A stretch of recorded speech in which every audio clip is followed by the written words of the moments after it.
This is Against the Grain with Abby, the Liverpool doula. Hey, welcome to the next instalment of Against the Grain with me, Abby, the Liverpool doula. Today we're talking about a different kind of topic, nothing birth related, as this podcast is not going to be all just birth stuff. It's just, I've had to get a lot of birth info out there. But this is basically off topic of birth because this is going to be a whole wellness, health, corruption exposing podcast. And today's episode is called The Vet Industry is Built on Sick Animals and Broken Hearts. Today's episode is for the animals. So most people who know me and online as well, you will know, I am a full-time dog mum to Boo. I also had Angus, who we lost 3 years ago. I also had 2 other dogs in my mum's, Rico, who I lost last year, and Lola, who I lost the year before. So 3 dogs in 3 years, horrific, I know. And all dogs reached a good age of around 15 when they died. And we treat the dogs holistically at home with a lot of things, and I can hand on heart say that all 3 dogs would not have lasted as long as they did if it hadn't been for supplements and lifestyle changes and things that we implemented and researched ourselves. But those 3 dogs, see, every time I start this podcast I yawn. I think it's a nerve thing. All 3 of the dogs, before we were awake to the system, were started off on traditional food, traditional injections, traditional treatment. So it's probably not created the best terrain for them, and we kind of tried to pull it back when we were more informed. We lost Rico because he was just getting old, and his little brain, I think he'd been a pea brain from birth. We think he was a little bit inbred. He was a miniature pincer. Lola had dementia. She was a miniature pincer, but supplements had helped her massively for years. Angus we lost because he had cancer, and unfortunately, because he'd had diabetes for 3 years, I couldn't treat the cancer in the way that I'd normally treat the cancer because his blood sugars were the most important thing to control. So the way I would normally use fasting and different and different things like that, we couldn't. So they all reached around 15, which is, I know people say that's really good. I would like them to live forever. But I just feel like I wanted to talk about this today because at the time when I was treating Angus for cancer, we knew he had cancer for 2 years. The day I found out, I took him home and he never really went back to the vet again. It was a case of we're not treating it. You're absolutely not biopsying it, because if anyone knows about biopsies, it bursts the protective kind of layer that your body creates around the cancer, and those cells get out and multiply and travel. We treated him with a lot of cannabis oil, a lot of supplements. It was hard though because we had to keep an eye on his sugars, and each supplement would affect his sugars in different ways. I believe Angus got cancer because of the high amount of steroids, antibiotics and drugs that he'd been prescribed earlier on in his life, because I only met Angus when he was 7, and because he was a Westie. Westies are notorious for having skin issues, and what did the vets give him? Loads of drugs to treat the skin issues instead of actually treating the root cause, which I did later on. So if you're anything like me, you've probably noticed that something just doesn't feel right about the way we are told to care for our pets. The annual jabs, the chemical wormers, the ultra-processed foods, the neutering before full maturity or neutering at all. The fact that by the time most dogs have hit 5, they've already got health issues, and this is not just old age or bad luck, it is literally the system. The same one that kind of messes with our bodies, our pets, our babies, is doing the same damn thing to our animals. So today I'm blowing the lid off the vet industry, the pet food mafia, the pharmaceutical chokehold that they've got on animals' health. And I'm going to talk about a better way, a more natural, holistic, loving, soul-led way to care for the animals that we love. Because the veterinary industry is a multi-billion-dollar fear factory industry. And the big one that it starts with is money. The vet industry is raking it in. between checkups, flea meds, wormers, vaccines, spay and neuter surgeries, thyroid meds, anxiety meds, these fucking special prescription diets. The list is endless, and most pet owners don't even question it. They've been so scared into believing that if they don't follow this routine of what the vet says, their pet will either suffer worse or they'll die.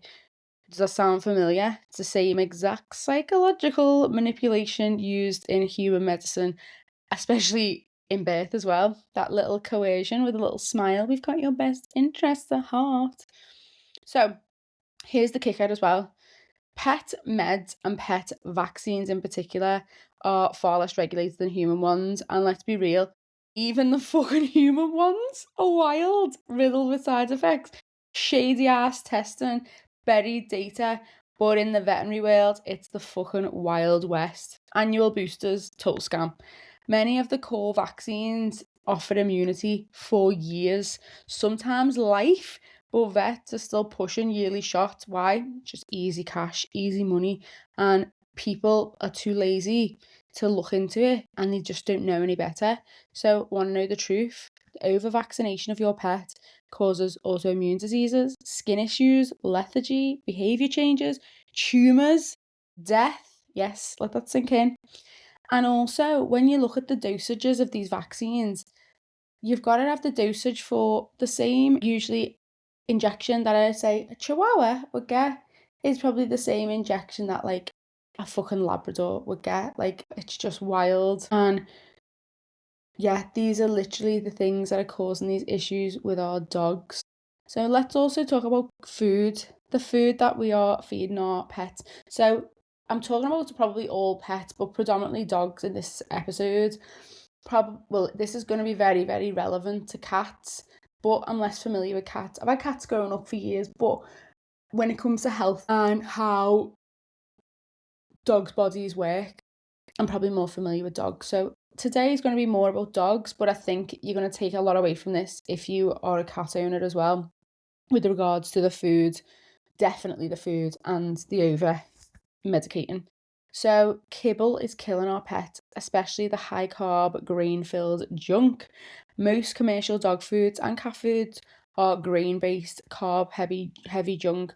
Dogs are not meant to survive on wheat, corn, rice, barley, soy, or fucking beet pulp. These foods are so cheap, easy to store, wildly profitable, but they are biologically inappropriate, especially for carnivorous animals designed to eat meat, bones, and organ tissues. That is dogs and cats. According to the National Research Council, adult dogs have zero dietary requirement for carbs. Yet, most kibbles are 40 to 60% carbs, often with a high glycemic load, causing insulin resistance, obesity, and type 2 diabetes. Who does that sound like? Most of our adults in the Western world. Studies like this one, published in the Journal of American Veterinary Medical Association, show a direct correlation between high carb diets and increased incidence of pancreatitis and endocrine disorders in dogs. It's wild though that these vets will literally sell these shitty foods and then will be treating your dog for pancreatitis and just won't even like put two and two together. Brands marketed as grain-free often just swap corn for peas, lentils, or potatoes. Still high glycemic fillers. Truth bomb is we've turned these fucking dogs into carb addicts and they are dying from it. If you're feeding your dog kibble, you are unfortunately not doing what's best for its health. Like, come and wake up, people. Like, please. It's like, I'd probably even say it's worse than, it's like feeding your kid mackies every day. But the thing is, mackies, at least you're getting a bit of beef, protein. Like, these dogs are getting fed, it's just filler and shit. And then people are like, oh, they've got a little lumpy bumpy on them. Like, dogs aren't just meant to grow lumps and bumps when they're old. Like, that's not normal, you know. It's because of the absolute shit you're feeding them. Moving on to fleeing and worming meds. They are poison, literally. And let's stop sugarcoating it. Like, most flea, tick, and worming products are pesticides, which are designed to kill things. Just think, they are designed to kill living organisms, and we are putting those chemicals inside or on our pets every month sometimes, like, or every couple of months on repeat without questioning it. What is really in these spot-on tablets, I'm not even gonna say some of the names, but pretty much any brand name that you're gonna get to. There's Zaxalones, which are linked to seizures, muscle tremors, ataxia, liver damage, and sudden death, especially in sensitive breeds. The amount of videos that I've seen of dogs literally having seizures, like, it's wild and shocking to me that people give their pets the tablet, like the flea and worm tablets, like, that they eat. I'm like, are you for like, it's bad enough you put it on the skin, but you feeding it to them? There's fipronil, which is banned in agriculture in loads of countries due to neurotoxicity and environmental damage. We're still rubbing it into dog skin. Imidacloprid, which is a neonicotinoid banned in EU for harming bees. Oh, but it's somehow fine for your dog or cat's nervous system. There's milbemycin and ivermectin. To be honest, if you're part of my gang, you'll know a little bit about ivermectin. Used in wormers, but toxic in overdoses, especially in collie breeds with MDR1 mutations. There's parental permeate and praziquantel, known to disrupt gut flora and put stress on the liver. Probably said a load of them wrong. I don't really fucking care. And guess what? These are not mild. Like, read the package insert or check out, like, there's a veterinary medicines directorate adverse event report. You'll see cases of vomiting, diarrhea, seizures, autoimmune flare-ups, pancreatitis, skin burns, lethargy, liver enzyme spikes, and more. And this is just pushed as routine care.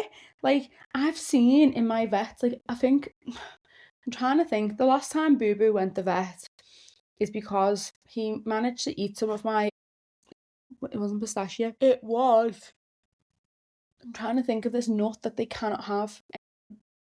I had to get the injection for him to vomit. Before that, he's only ever been for a checkup. Like, I just wouldn't take him.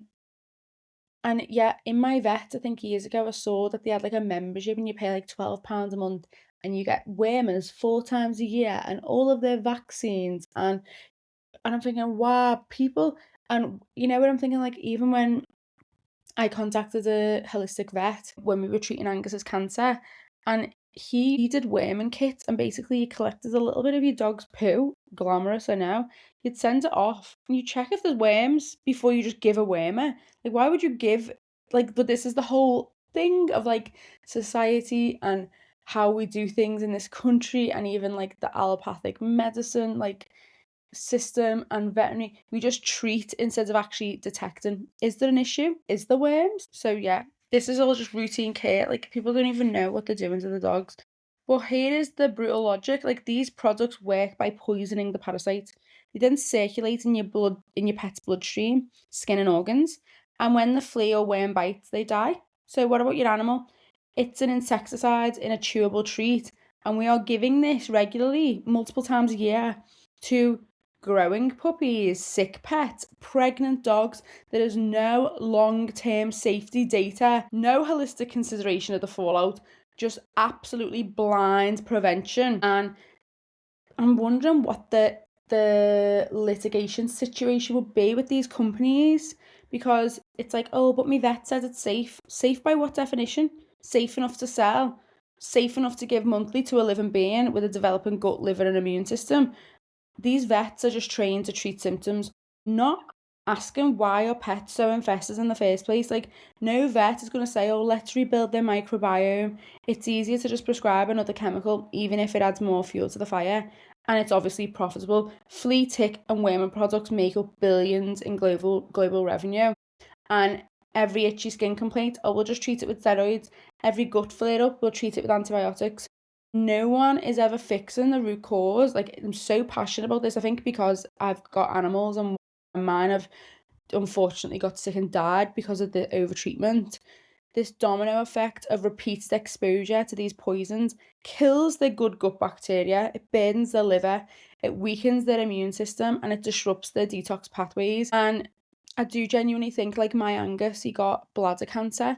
I genuinely think his gut bacteria was destroyed, his liver was overburdened with all these drugs, his immune system was fucked, and that's how he ends up getting the diabetes first, which obviously lowers their immune system, and then that's how he ends up with the cancer. And then he kept getting infections in his bladder because the sugar would sit in his bladder, and it all started with him going to the vet. And this repeated exposure is when you start seeing chronic skin conditions, eczema, hot spots. It's basically like topical steroid withdrawal like symptoms, food intolerances, bowel disturbances, behavioral issues from the gut brain axis damage. Like people think, oh, my dog's naughty. It could be what you're feeding them and what the vet's giving them, actually. Autoimmune disorders, unexplained seizures or tremors, and yeah, even cancer in these young dogs. Now, with food, with worming and flea, start again. There are actually safer alternatives. Your vet will never, ever, ever offer these to you as an option. They won't even acknowledge they work because they've never seen it, they've never tried it. They're not interested, but there are absolutely natural ways that you can treat your animal at home for fleas, worms, ticks, everything. And some of them include, you won't hear about it, but food grade diatomaceous earth, which is like a fine silica powder that dehydrates fleas and worms without harming the host. There's herbal wormers, cloves, black walnut, wormwood, pumpkin seeds, apple cider vinegar on the skin, which changes the pH, deterring fleas, raw diets and gut healing, which makes a stronger microbiome, which is better natural parasite resistance. Obviously, essential oils, which are carefully mixed and properly diluted, cedarwood, lemon, rosemary, neem oil, and natural flea combing bath routines. So old school, but it works. My favourite flea treatment that I would say has worked a treat when Boo Boo got a couple of fleas was the diatomaceous earth. I covered the house with it, I covered the dog with it. I just boil washed everything, steam mopped everything, and then you leave it down for a couple of days or a day or so, and literally gone. That was the most effective, but you've got to look at the terrain as to why is your animal getting infested so much. Parasite overload is a symptom of deeper issues. Poor diet, toxic overload, compromised immunity. If your dog is constantly riddled with fleas or worms, ask why. Don't just nuke it with pesticides because they're not broken. They need healing, not more poison. And this leads on to the skin spiral of how steroids and antibiotics are literally wrecking your dog's gut and immune system. So let's talk about what usually happens when your dog goes to the vet with itchy skin, hot spots, constant licking, ear infections, or a rash. No vet ever looks into why. Why is this dog reacting? They barely ask about their diet. They don't test for yeast or gut issues. They don't mention detox or the immune system. They just give your dog a cocktail of medications. So they'll give like a steroid injection. I don't know, some of them do it without even asking. We just give them a little injection for the itchiness, an antibiotic, just in case. Like, how many times I'm like, have they got an infection? Oh, we'll just give some antibiotics. Like, if you've listened to any of my other episodes, like, you'll know about the antibiotic issue. Ugh, it drives me insane. Or there's Apoquel or Cytopoint, and we're going to talk about Apoquel in a minute. But yeah, these are just some of the things that they will prescribe. And yeah, your dog might stop itching for a while. The rash might look better after a few days, but then it usually comes back with a vengeance and worse. And then the cycle begins again. And then you have to keep going back. And what happens? Your dog becomes like this pharmaceutical dependent poor thing. Its body's overloaded with drugs. And to be honest, is the itchiness really much better? Not really. So one of the things they might prescribe, steroids. Fast relief, long-term damage. Steroids work by shutting down inflammation. They don't heal anything. They just stop the immune system from reacting. This is 100% helpful in a life-threatening emergency. But for chronic skin issues, it's like turning off the alarm without putting out the fire.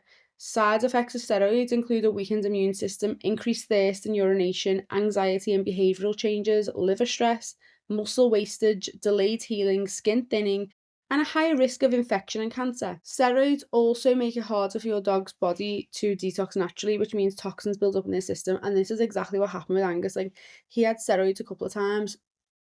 Angus was the most house-trained little boy until the end, and he was, like, peeing on me nan's curtains and, like, pacing up and down, and anyone who knew him knew he was super cool, like, nothing bothered him, he was dead relaxed, and he was literally, like, a different dog. It was awful. And then they'll prescribe antibiotics, which is the gut-wrecking overkill. Antibiotics are prescribed for everything these days, whether even if there's no clear signs of infection. But they don't just kill the bad bacteria, they also absolutely wipe out all the good bacteria, the exact ones that your dog or cat needs for digestion, skin health, immune balance, and even their mood. And your dog's gut has an ecosystem of bacteria, yeast, and microbes called their microbiome.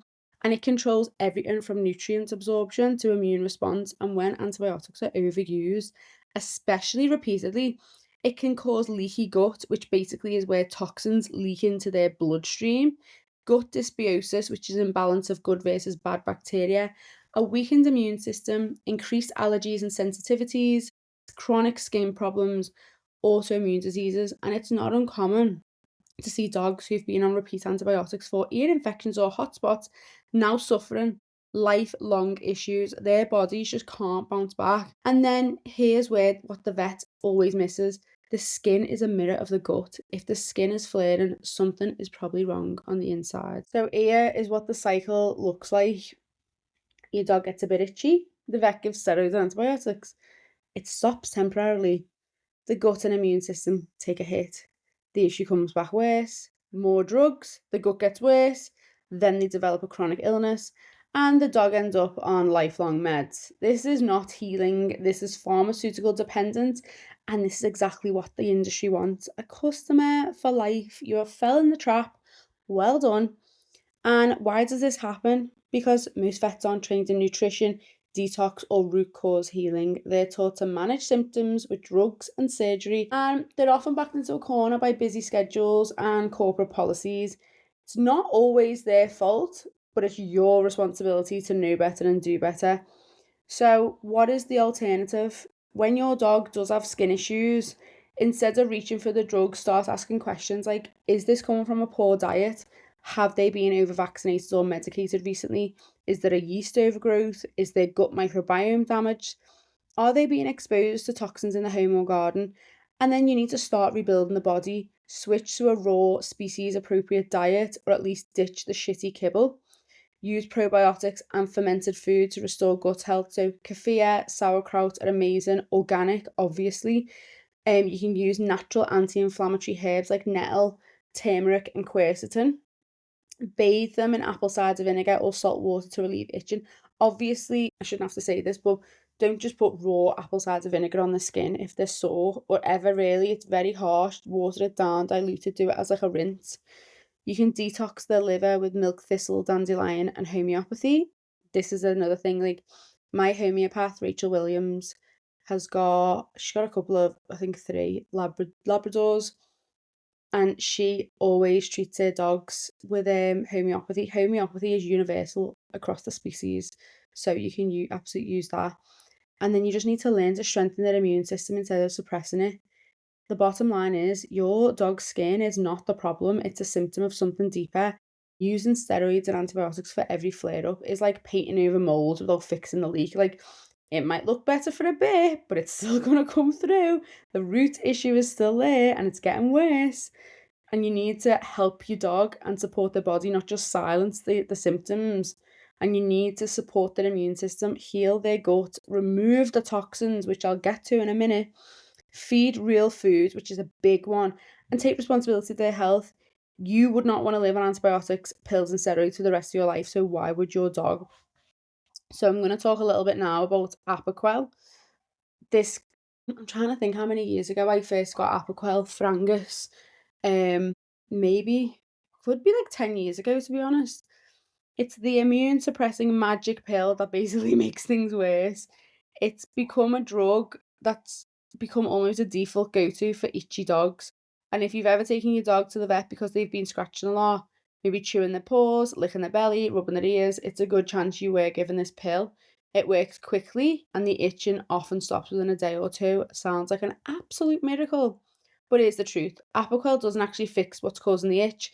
It just shuts down your dog's immune system so the symptoms go quiet.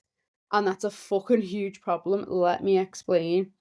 So, Apoquel is a drug made by a company called Zoetis. It was created to treat allergies and skin irritation in dogs, and vets will usually prescribe it for itchy skin, rashes, licking and chewing, hot spots, and ear infections. It's what's known as a JAK inhibitor. That stands for Janus kinase inhibitor, but don't worry about the name.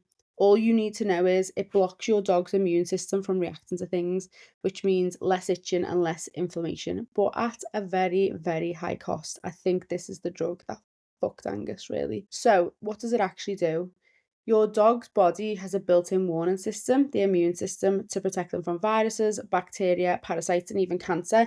And it also helps the body heal, detox, and stay balanced. When something is wrong, like an allergy, an infection, inflammation, the immune system sends out chemical messages called cytokines to say, hey, something's not right, let's fix this. Apoquel blocks those messages. That means the itching stops, but the cause of the problem doesn't get dealt with, and the body's natural defense system is now switched off. And it's like having a fire alarm going off in your house, and instead of finding out and putting out the fire, you just unplug the alarm and pretend nothing's happening. And why is this so dangerous? It's because your dog needs their immune system to do all the important things, including fighting off cancer cells, fighting infections, bacterial, viral, fungal, and parasites, repair tissues, balance the skin microbiome, which is the natural bacteria on the skin, and regulate hormones. And by turning the system off, Apoquel leaves your dog wide open to other serious health issues. And Dogs Naturally magazine, which by the way is amazing if anyone wants to have a nosy, they reported on the clinical trials that the results were dogs developed tumours, liver damage was observed, immune related diseases increased, and dogs had higher rates of infections, including skin mites like Demodex mange, which only shows up when a dog's immune system is seriously weakened. Some develop lymphoma, which is a type of cancer that affects the immune system. These are not random one off cases, these were studies done while testing the drug. And the warning label on the box, it literally says not to use Apoquel in dogs with infections, cancer, or immune system problems. But I wonder how many vets actually tell you that when handing it out. So the real problem with Apoquel, it's often prescribed without any real investigation into what's causing the itching in the first place. What questions should be asked is it a food sensitivity? Is it a reaction to chemicals in the house? Over vaccination? A damaged gut from antibiotics or poor diet? Flea allergies? Yeast overgrowth? But vets will often skip over that and just prescribe Apoquel to manage the symptoms. But managing the symptoms is not healing. In fact, it makes things worse. And the root cause gets ignored, the body gets weaker and sicker. So you're going to be like, well, what the fuck do we do instead? If your dog is itching, don't panic, but don't reach for a quick fix either. Try and work with a holistic or integrative vet who will investigate the root cause. Look at your dog's diet. Is it eating processed shit full of carbs and allergens? Are you feeding it biscuits and chippy? Have you been using chemical flea treatment or household toxins? Were they recently vaccinated or medicated? And consider natural support, so getting them raw, biologically appropriate food, adding probiotics in, herbal anti-inflammatories, healing baths, omega-3s and detox support. I'll be honest, at the minute I found out Angus had cancer, he was on a food that the vet had given us, a wet food, and it was one because it kept his sugars quite stable. The minute I found out he had cancer, I shit myself. I got in touch with a holistic vet and I detoxed him. And I was lucky that he was a Westie, that I could pick him up and carry him. And I think I carried him around for about a month while he detoxed from and changed over his food. He wanted to claw himself, and he just, when I was holding him, he wasn't too bad, but he literally wants to claw the insides of his ears. He wants to chew his feet. And I was lucky that I could carry him around. And I used to put like baby grows on him and socks on him to stop him biting. But once I detoxed him and I let his skin heal and we started adding in all the good stuff, he never got an ear infection or a skin infection again. It was hard, but it worked. So the bottom line is Apoquel is not the miracle cure. It's an immune suppressant drug that masks symptoms while allowing deeper issues to get worse. And then you might see the short-term relief, but at the long-term cost, which is exactly what I saw: cancer, liver damage, chronic infections, immune collapse, and your dogs deserve better. So moving on to castration and spaying before maturity, which is harming our pets. This is a very, very taboo topic that no one wants to touch. But early desexing of your animals is very damaging. We're removing hormone producing organs before they've even finished growing. It's not just a physical thing, it's a spiritual thing. Hormones affect bone development, brain chemistry, emotional regulation, behavior, and immune function. And then dogs who are neutered early often suffer from joint issues, aggression, anxiety, fearfulness, incomplete emotional development. We are literally stopping these animals from becoming their full selves. There are alternatives.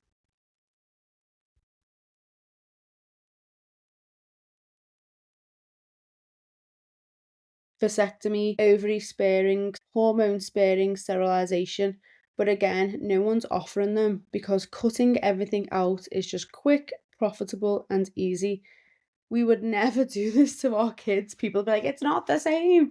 To me, it is. Why are we doing it to them? So let's talk about toxins that are everywhere. The modern home for animals is an absolute minefield. So let's get real. Your dog lives nose to ground and licks everything. Their paws touch every surface. Their skin absorbs everything you clean with, and they breathe in the same air as you, and then some. And then our homes have become a fucking chemical soup lab in disguise.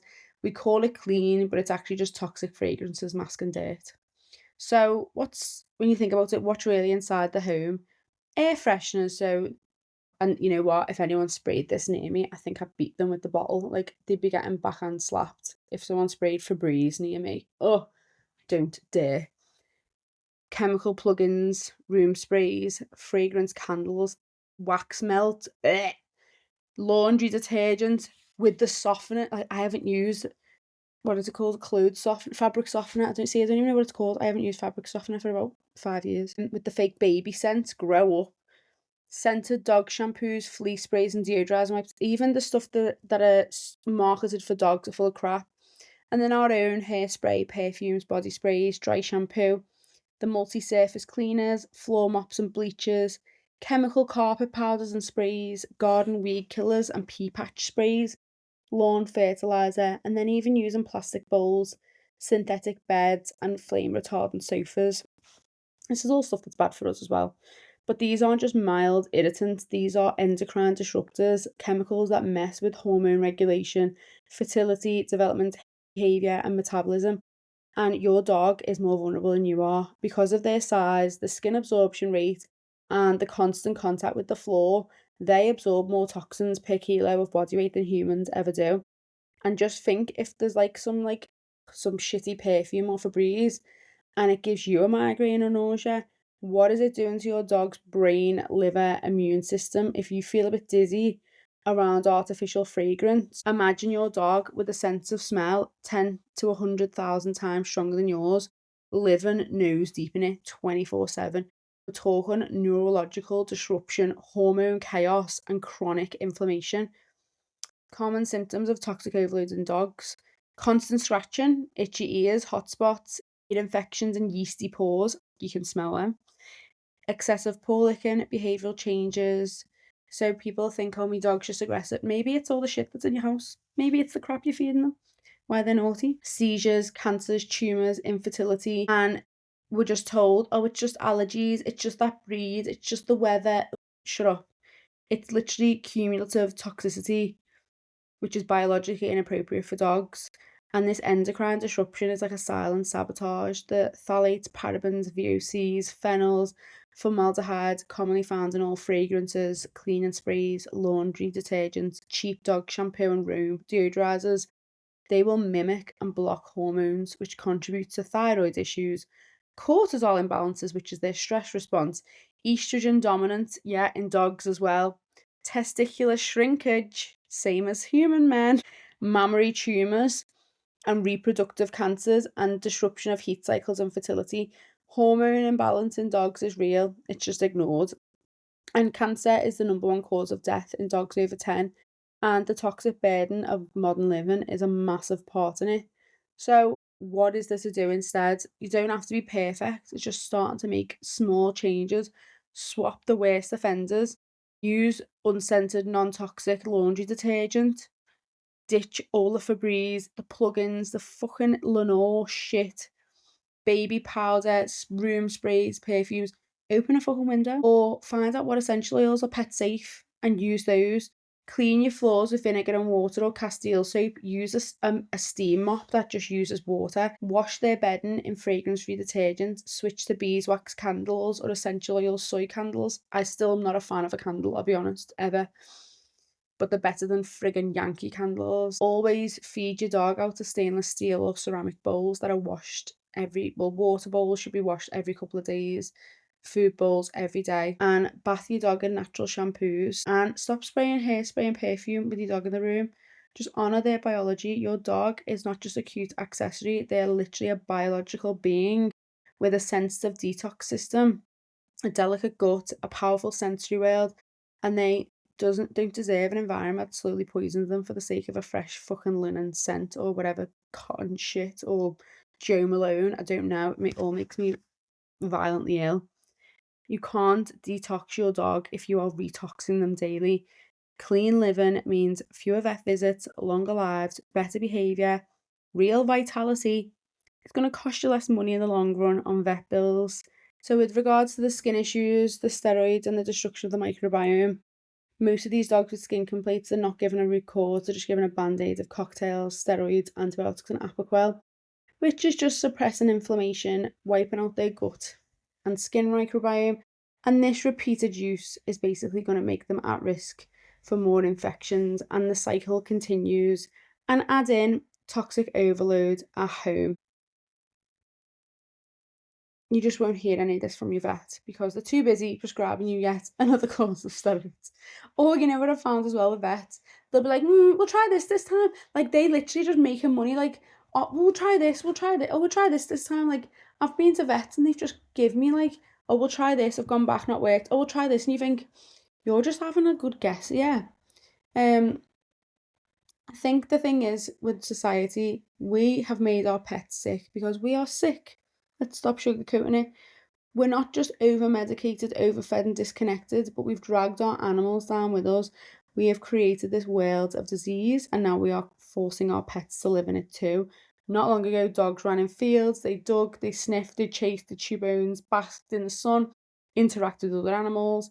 They had a purpose, they were moving. Now they live these sedentary lives with artificial LED lights, EMF radiation, fragrance fog. They're rarely walked, and if not, it's for 20 minutes on concrete. They're fed lifeless brown pellets twice a day, and they're expected to sit still, be calm, and behave. And it's like a zoo, but it's worse than a zoo because at least zoo animals get enrichment. Your dog is not meant to be a couch potato with a collar. Like, they're meant to be out doing things, moving. And instead, this society is like so fat, sick, and lazy that they're just like letting the dogs. Like, there's nothing I hate more than seeing them like women who are like, oh, to the dog, do you want a custard cream? Like, no, not even custard cream. What is it called? Them little cakes. Custard slice? No. Custard pie? Anyway, feeding the dogs biscuits and shit. My favourite one that I see is they give their dogs pills for their bad skin in a biscuit. And I'm like, the fucking biscuit you're feeding them is causing the bad skin that you're trying to give them the pill for. Like, are you for real? Like, overfeeding your dog is not kindness. It's like control. It's your guilt, your stress, and your disconnection projected onto an animal who can't say no. You feel bad for them, so you offer them a biscuit. You feel stressed, so you give them a chew to distract them. You want affection, so you trade it for treats, and then you call them spoiled when really you've just poisoned them. Like, a fat dog is an inflamed dog, a dog that's in pain, a dog whose organs are working overtime, and then one day when they collapse from arthritis or diabetes or cancer, you'll call it old age and think it's inevitable when really it's not. It's literally what you've done. It's bad. So we'll drug these symptoms, ignore the root cause. Like, oh, your dog's anxious because it's been in a box all day. Oh, we'll give it sedatives. Your dog's itchy because it's covered in chemicals and eating crap. We give them steroids. Your dog's vomiting because its gut's wrecked from antibiotics. Oh, we give it more antibiotics. They're aggressive because they're overstimulated, under-socialised, and eating nonsense. And they'll call it behavioural and get a trainer or rehome them. That is not care. This is crisis management. And it's exactly how we treat ourselves. It's just laziness. Like, your dog can't help it. Like, it can't open the front door and take itself out for a walk. It can't cook itself a meal. It can't bin your Febreze. Like, they are 100% dependent on your lifestyle. That should scare you. If they eat crap, it's 'cause of you. If they're not out walking, it's 'cause of you. If they're overloaded with toxins, it's 'cause of you. Like, it's slowly killing our dogs. And this is the thing, if you want to heal your pet and you want a healthy pet, you need to heal yourself first. Stop with the treats, start with the truth. Ditch the fucking kibble. Learn how to feed a raw, species appropriate meal. Get off your phone, go outside and walk. Stop buying fucking dog perfume and Febreze. Clean your air, do not perfume it. And you can replace every toxic cleaning product with natural alternatives or just chemical free. There's so many options now, because a healthy animal does not come from meds. It comes from an awake, responsible, sovereign human. We've forgotten how to love our animals naturally. We claim to love them, but we're unconsciously harming them every day because we've outsourced their care. Sound familiar with birth? To a system that does not have their best interests at heart. The same system that over vaccinates babies, feeds people poison, profits off disease. It's time to unplug. Stop blindly trusting these vets. Start asking questions. Start feeding them real food. Stop drugging your dog for behavioural issues when they're just crying out for support. Like, reclaim your power, reclaim their health. And let's remember what they are. They're wild, they're wise, they're intuitive, they're resilient. They don't need that much intervention. It's quite easy to love a dog that's well looked after because they're healthy, they know how to behave, they're getting enough exercise. Radical responsibility is the only way out. The system does not care about your dog, they just care about making a profit. A lot of And the average vet is not trained in root cause healing. They're trained in drugs, surgery, and product sales. I remember when I told the vet I was feeding my dogs raw, and she was like, "Oh my God, no, it's really bad, you know." And I was like, "Why is that?" And she was like, "Well, because Angus, blah, blah, blah." And I was like, she was like, "So we sell Royal Canin." And I was like, "Oh, you mean those heat treated brown balls when he's getting like, you should see what my dogs eat. Like, the raw food they're on's like the best one you can buy, and most of the ingredients are organic as well."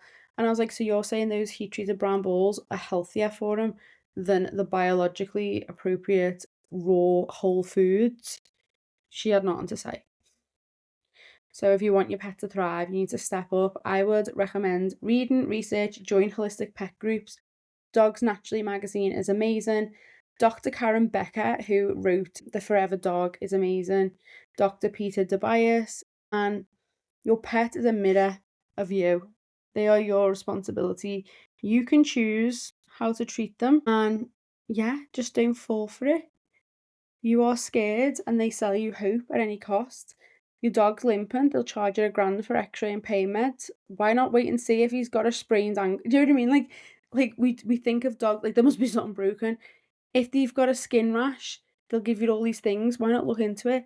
And then also, when you do need meds, you know, a lot of these meds, you can get a prescription off your vet and get them so much cheaper online. They could tell you that, but they don't. They just want to charge loads of money. Like, even for like animals that get cancer, look, why's your dog got cancer? They'll push you through like chemo. Oh my God, it's horrific for a dog. But they'll push you for 5 rounds of chemo, even though your dog's suffering, because they know you'll pay anything to try. They'll never talk about the root cause. They'll never question anything. It's just exactly like mainstream medicine, because vets, like most doctors, aren't trained in healing. They're trained in management. Most vet policy isn't evidence-based, it's profit-based. And how much of what they do is backed by real, unbiased evidence? Not much. Annual vaccines still pushed despite showing they can last 5 to 7 years plus. These prescription diets full of corn, byproducts, soy, and garbage. Monthly pesticides sold as preventative wormers but destroy organs, microbiomes, and the nervous system. Quick diagnosis without gut testing, toxin reviews, or nutrition checks. When you dig into the science, the data is just not there, or it's ignored in favour of policy pushed by the pharmaceutical companies and the pet food conglomerates. And when you question it, you're made to feel guilty, like you're the bad owner. Also, your pet can't consent to anything. You've got the burden of always trying to make the right decision. But these vets are clueless about anything other than the drugs that they're prescribing. They don't know about raw feeding. They've never studied the long-term impact of processed kibble.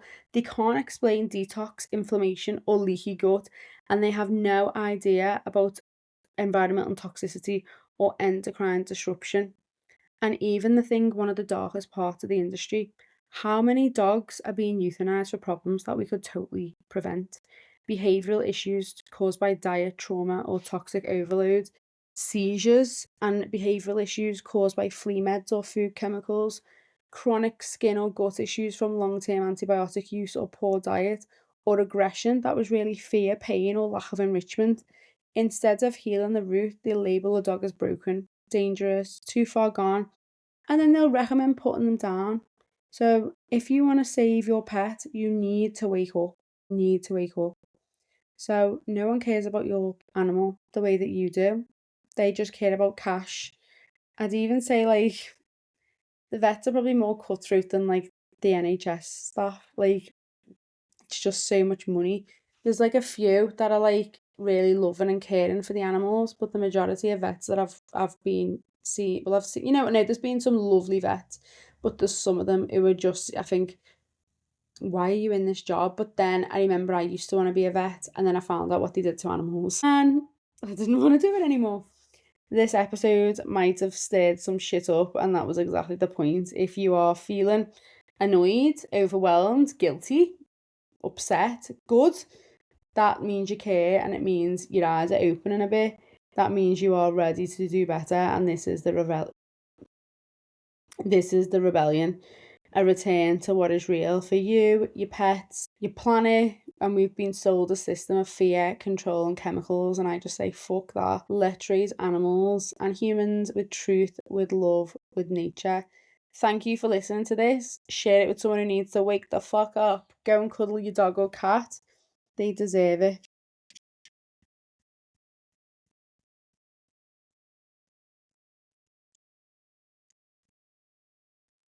Thanks for listening to the Liverpool Doula Against the Grain, where we question everything and reclaim our power. Nothing in this podcast can be construed as professional advice. It does not replace the guidance of a trained professional. These conversations are here to spark curiosity and offer perspective, not prescriptions.